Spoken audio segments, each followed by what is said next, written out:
आता जी आपण सरळ रेष मारलेली ना ती आधी कट करायची आपल्याला.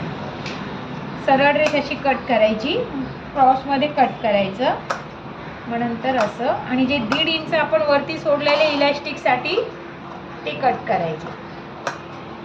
तर ही झाली आपली बेबी चड्डीची कटिंग.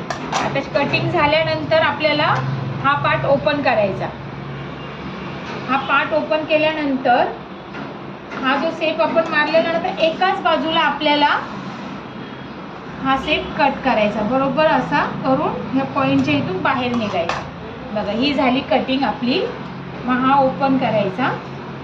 आता जो शेप आपण कटिंग केला ना तो कसा येणार मी ते तुम्हाला दाखवते. आता जो आतमधून गेला ही झाली बेबी चड्डीची पुढची बाजू आणि ही झाली मागची बाजू. आता तुम्हाला कसा वाटला माझा व्हिडिओ ते मला तुम्ही कमेंटमध्ये सांगा.